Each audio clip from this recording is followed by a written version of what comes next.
Hello, I'm Jerry Stewart. According to Webster's dictionary, labor is defined as work, most generally to work for wages in the production of goods and services. Now, if that's true, why is it today, this Labor Day, most people are really not laboring at all? Just what's the deal? Well, interestingly enough, Labor Day is not about laboring at all. It's about celebrating and relaxing and remembering. Remembering what? The great sacrifice made by so many American workers in our past to improve the working conditions in our America. Believe it or not, it wasn't that long ago, only, a little over 100 years ago, that the working conditions in America were very bad. I was born in 1948, and I don't remember that much because a lot of the fixes had come along already, but I do remember that we did not have near what we have today. For example, the length of the workday used to be longer. Most all workers had to work 6 days a week, and many worked a full 7 days every week. There was no overtime pay, no paid vacations, no paid holidays. It was terrible. Now, for the most part, the workplace in America isn't anything like that at all today. And just how did everything change so much from then to today? Well, it was the people, the laborers. They had a vision for a better America. And they determined that if things were to change, to improve in the America and the workplaces of America, they would have to stand up together and fight for their rights as workers. And this was not easy. As these American workers began to stand up for better working conditions, many jobs, many times, they were blacklisted by their employer. They lost their job, and then they couldn't get another job. And when they would have rallies and later strikes, many times the factory owners would bring in what they called armed thugs, called strike breakers, to do literal bodily harm. But amazingly, the workers stood their ground. They refused to let anyone break their spirit. Men like Samuel Gompers, he worked so hard, risked so much, and as the first president of the American Federation of Labor, he worked tirelessly most of his entire life to improve our working conditions here in America.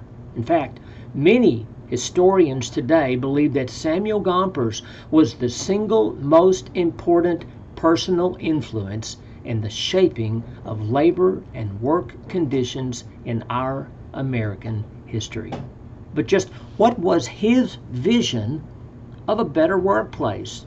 Well, he believed that unions should avoid ties to government agencies and political parties, but instead to deal directly with the employers, to bargain together to come up with a labor plan which benefited everyone. Sounds good. His no-nonsense, commonsensical approach to labor problems made him a well-respected leader by both sides.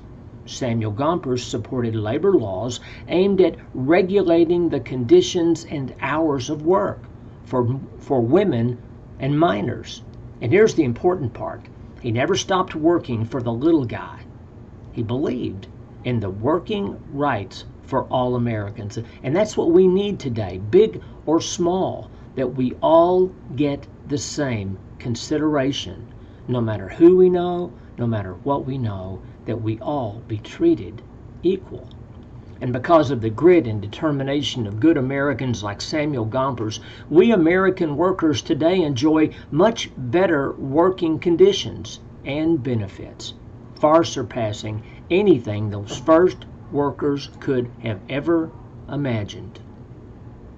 Today, we honor them for their part in making America a better place to live and work.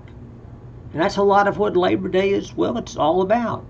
To not forget the great labor movements and the important part the first American laborers played in giving us this great nation, America, that we have today. But I believe Labor Day is a celebration of something else. It's a celebration of the great economic success we have here in our America today. Our America today is the most successful industrial nation in the world. And if you have any doubt as to our importance in world economics, just watch how the world market reacts when America goes through an economic boom or a bust. But just how has America managed to become such a successful nation? How is it that we've come to be seen as the greatest single nation in the history of the world? Well, as history goes, we're still a young country. We're like practically babies. How did we get to be so strong and successful in just over about, 200 years? Well, I believe it's because first and foremost, our America has been blessed.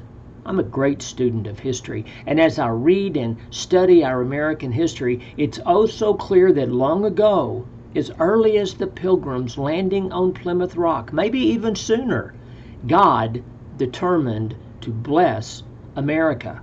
It was our much beloved President Ronald Reagan who said this. By the way, I loved Ronald Reagan, and I wish so badly that he could be here today to serve us, to lead us today. I really do. Ronald Reagan said this: without God in America, there is no virtue. Without God in America, we're mired in the material, flat world that tells us only what the senses perceive. And without God, he said, there is a coarsening of the society. Without God, democracy will not and cannot long endure. He went on to say this: if we ever forget that we are one nation under God, then we will be a nation gone under. And that is so true. And if you'll think about it, since the first American settlers came to this country, America has certainly had its shares of ups and downs.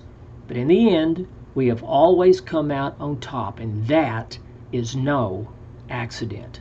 As a nation, as a people, we have been so very blessed by Almighty God. So today, this day, Labor Day, 2021, let us make a new vow, a deeper, more determined vow to labor for the Lord, to work until Jesus comes to take us home. Have a great Labor Day.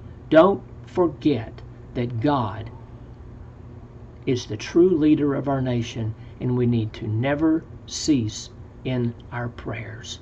I'm Jerry Stewart. If you like this, subscribe, please. Encourage your friends to join also, to subscribe, and then make sure that when you do subscribe, you click that little bell so that every time I put up a note, every time I put up a story or a thought, that you will get that little dingle of the bell and you will be able to tune in. Thanks so much. God bless you. See you next time. Bye-bye.